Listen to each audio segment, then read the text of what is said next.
Si tu m'as donné ta vie, je te donne la mienne. Dans le froid de la nuit, mon cœur t'appartient. Et quand la tristesse arrive, je sais tu es là, toujours près de moi. Bon mardi, bienvenue à votre émission de La Victoire de l'amour. J'espère que vous allez bien ce matin, qu'on se prépare à vivre une très, très belle journée, comme on le fait tous les mardis. On rejoint notre amie Brigitte et l'homélie sera faite par notre ami David Vincent.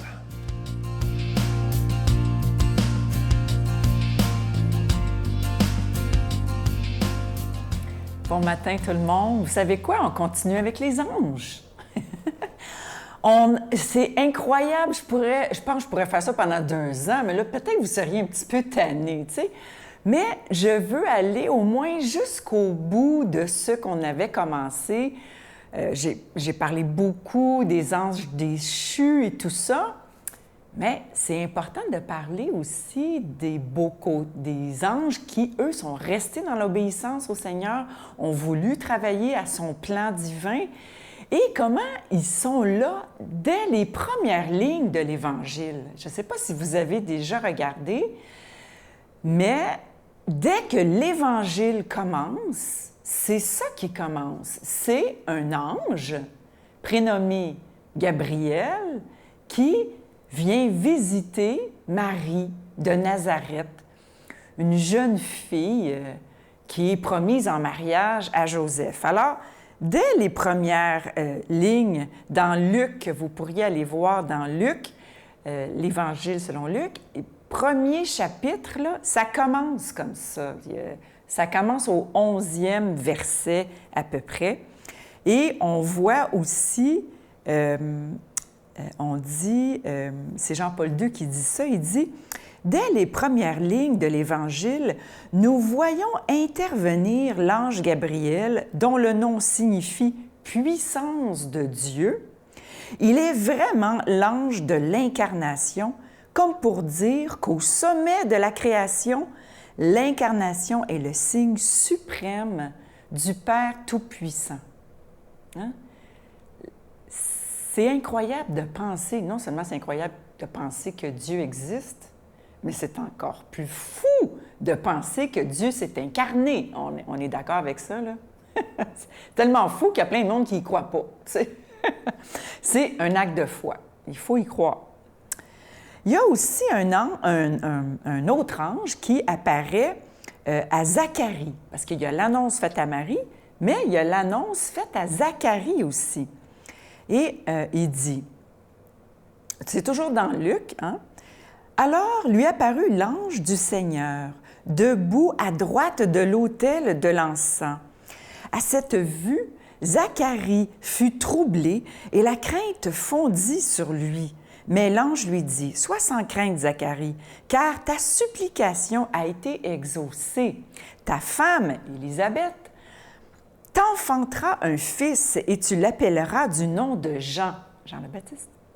Tu auras joie et allégresse, et beaucoup se réjouiront de sa naissance, car il sera grand devant le Seigneur. » Mais Zacharie doute.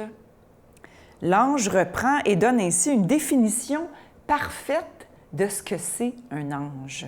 « Moi, je suis Gabriel, encore celui-là, qui me tient devant Dieu, et j'ai été envoyé pour te parler et t'annoncer cette bonne nouvelle. » Les anges se tiennent devant Dieu, toujours en adoration.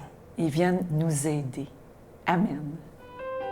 Notre Père qui es aux cieux, que ton nom soit sanctifié, que ton règne vienne, que ta volonté soit faite sur la terre comme au ciel. Donne-nous aujourd'hui notre pain de ce jour. Pardonne-nous nos offenses comme nous pardonnons à ceux qui nous ont offensés. Ne nous laisse pas entrer en tentation, mais délivre-nous du mal, car c'est à toi qu'appartient le règne, la puissance et la gloire pour les siècles des siècles. Amen. L'heure n'est-elle pas venue pour les chrétiens de se réapproprier l'Évangile et de faire rayonner la présence du Christ dans le monde? Pour une révolution spirituelle du Père Michel Marie, les 13 commandements de l'urgence évangélique, disponibles dans toutes les bonnes librairies du Québec aux éditions Artege. Je continuerai à croire, même si tout le monde perd espoir. Je continuerai à aimer, même si les autres parlent de haine. Je continuerai à construire, même si les autres détruisent. Je continuerai à parler de paix, même au milieu d'une guerre. Je dessinerai des sourires sur des visages en larmes et je tendrai les bras à ceux qui se sentent épuisés. Oui, je continuerai à croire. Je suis tellement content de vous parler de ce magnifique cadeau du mois pour le mois de novembre. Il s'agit de l'Ange de Noël, collection 2020. Regardez-le à l'écran, il est d'une beauté incroyable. C'est le plus beau qu'on a eu depuis le tout début. Il est de grande qualité, vous le voyez, il est argenté, orné de petits zircons. Et cet Ange de Noël, collection 2020, il est déjà béni. Il est en épinglette, bien entendu. Et je vous rappelle aussi, il y a des gens qui se demandaient si mon livre des anges, les anges messagers de Dieu, est toujours disponible. Oui, c'est toujours disponible. D'ailleurs, ça se donne bien ensemble parce que ce que je voulais vous dire cette année, en ce mois de novembre, avec la pandémie qu'on vit présentement, c'est la période d'achat des cadeaux de Noël. Et pourquoi pas cette année se dire, je vais faire un cadeau de Noël qui a du sens, un sens spirituel, et au même moment, vous aider la victoire de l'amour dans ces moments plus difficiles. Alors, je vous donne l'adresse en vous rappelant qu'un cadeau, c'est 25 et deux, c'est avec un don de 40 La victoire de l'amour, case postale 120, succursale Boucherville à Boucherville, le J4B 5E6, je vous la redonne. La victoire de l'amour, case postale 120, succursale Boucherville à Boucherville, le J4B 5E6. Également par téléphone, par carte de crédit du lundi au vendredi de 8h30 à 16h30 dans le 514-523-4433, 523-4433 ou sans frais le 1-888-811-9291, 1-888-811-9291 et aussi sur notre site Internet, le www.lavictoiredelamour.org.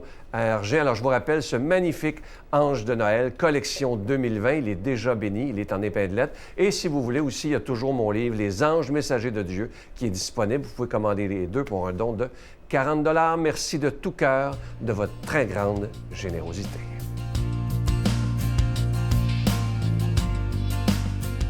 Mon Dieu, donnez-moi la sérénité d'accepter les choses que je ne peux changer, le courage de changer les choses que je peux et la sagesse d'en connaître la différence. Amen.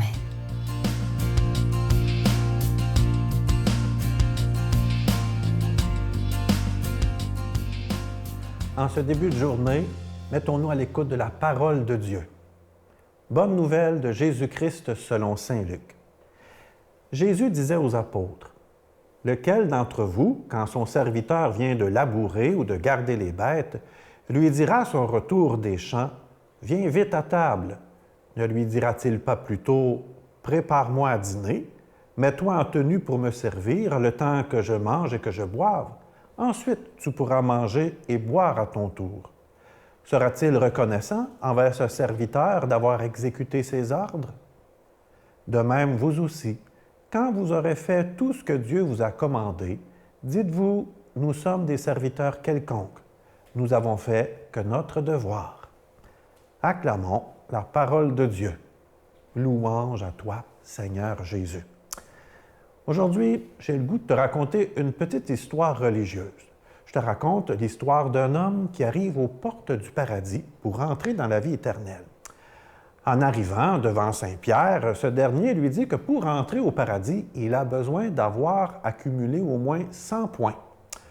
Notre homme commence en disant qu'il a été une bonne personne toute sa vie, qu'il a été généreux avec son prochain, qu'il n'a jamais eu peur d'aider les personnes dans le besoin. Ah, Saint-Pierre, tout sourire, lui dit « Bravo, 3 points ». Notre homme, un peu surpris, continue en disant un peu tout ce qu'il a fait de bon encore dans sa vie, en mentionnant aussi « J'ai été marié pendant 50 ans avec la même femme, j'ai été un bon mari, j'ai été à son écoute, nous avons eu des enfants, puis j'ai toujours fait de mon mieux avec elle et avec mes enfants. Oh, puis aussi, il m'est arrivé même de faire mon chapelet de temps en temps. Oui, oui, oui. » Ah, Saint-Pierre lui répond « Magnifique, 2 points de plus. » Notre homme, tout découragé, commence à se demander « Ça va être impossible d'accumuler au moins 100 points. » Et il réagit à voix haute en disant « Il ne me reste plus qu'à compter sur la miséricorde divine pour pouvoir rentrer au ciel. » Et Saint-Pierre de dire « Voilà, 100 points de plus, rentrer au paradis. » Et cette petite histoire vient simplement nous enseigner, avec l'Évangile, que nous ne devons pas compter sur nos propres mérites ou sur notre propre gloire, dans le fond, pour entrer au paradis ou pour avoir une vie heureuse. Mais dans le fond, il faut savoir être tout tourné, on pourrait dire, vers la bonté, vers l'aide du Seigneur. Dans l'Évangile d'aujourd'hui, Jésus nous enseigne vraiment l'humilité. Trop souvent dans la vie, on se pète un petit peu les bretelles en disant « Ah, je suis bon, je suis capable de faire ci, j'ai réalisé telle affaire. » Je ne suis pas en train de dire qu'il ne faudrait pas être fier de nous. On a le droit d'être fier de nous. Mais quand ça devient un besoin pour me valoriser, ça devient quelque chose de moins néfaste. Nous oublions aussi que Dieu nous aide dans notre vie, que c'est lui qui m'a donné la vie, qui m'a donné des talents, puis qui me permet de grandir, puis de pouvoir à mon tour mettre ces talents qu'il m'a donnés au service des autres. Lorsque Jésus affirme que nous sommes des serviteurs quelconques ou de simples serviteurs, ça dépend des traductions, il n'est pas en train de dire que nos vies n'ont pas de valeur, que dans le fond, nous ne sommes rien aux yeux du Seigneur. Rappelons-nous cette parole de Jésus qui nous dit que tous nos noms sont inscrits dans la paume de la main de Dieu, que tous nos noms sont dans son cœur autrement. Rappelons-nous aussi que Jésus lui-même s'est mis dans la peau, il s'est mis à la place du serviteur, qu'il n'est pas venu pour être servi, mais pour servir. C'est l'exemple qu'il donne à ses disciples le soir de la dernière scène, lorsqu'il va se mettre à genoux et laver les pieds de chacun de ses disciples. Pour Jésus, être serviteur, faire notre devoir, ce n'est pas quelque chose de négatif ou de péjoratif. C'est simplement avoir, on pourrait dire, simplement faire ce que je dois faire du mieux que je peux, sans trop m'enorgueillir ou sans trop, d'une certaine manière, oublier celui, dans le fond, qui m'a donné ce que j'ai, ce que je suis, celui qui a fait en sorte que je suis ce que je suis aujourd'hui pour être capable d'aider mon prochain. Pas chercher, dans le fond, une satisfaction ou chercher la gloire, mais plutôt avoir de la joie dans la gratuité du don de soi, d'avoir de l'amour dans le fait de pouvoir partager nos talents aux autres. Moi, aujourd'hui, j'ai le goût de te lancer un petit défi. Oui, je t'invite à rendre un service à quelqu'un autour de toi, mais de le faire en secret. Pour pas que les autres s'en rendent compte, même que la personne ne s'en rende pas compte non plus. Tu peux y penser, qu'est-ce que je pourrais faire? Puis c'est pas nécessairement dans des grosses affaires, c'est des fois quelque chose de très simple. Ramasser une tasse de café qui traîne depuis longtemps, qu'une autre personne a laissé traîner, ramasser du linge à terre. Ça peut être aussi simple que d'aller faire une commission et de laisser quelque chose à quelqu'un qui nous l'avait demandé. Souvent, ce sont des choses très, très simples qui rendent la vie quotidienne meilleure. Oui, aujourd'hui, c'est ce petit défi que je te lance, de rendre un service gratuitement, dans le secret, par amour pour les autres, et tu pourras dire que tu as fait simplement ton devoir de chrétien, ton devoir de chrétienne, et c'est ainsi, d'une certaine manière, qu'on entre davantage, on pourrait dire, dans l'amour de Dieu. Et moi, je demande au Seigneur de te bénir, au nom du Père, du Fils et du Saint-Esprit. Amen. Je vous salue Marie, pleine de grâce. Le Seigneur est avec vous.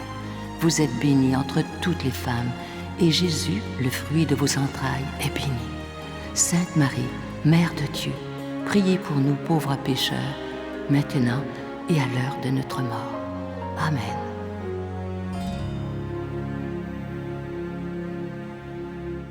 Avant de vous quitter, je vous laisse avec une très, très belle pensée. Écoutez bien, c'est tellement vrai. C'est simple, ça a l'air tout simple, mais c'est tellement vrai. Votre vie ne s'améliore pas par hasard. Elle s'améliore simplement par le changement. J'entends trop souvent des gens dire « Ah, que j'aimerais ça que ma vie change, c'est pas facile. » Mais qu'est-ce qu'on fait pour la changer? Ça se fera pas tout seul. Oubliez ça. Si on ne change pas de comportement, notre vie, elle ne changera pas. Ça se fait pas par magie, ça.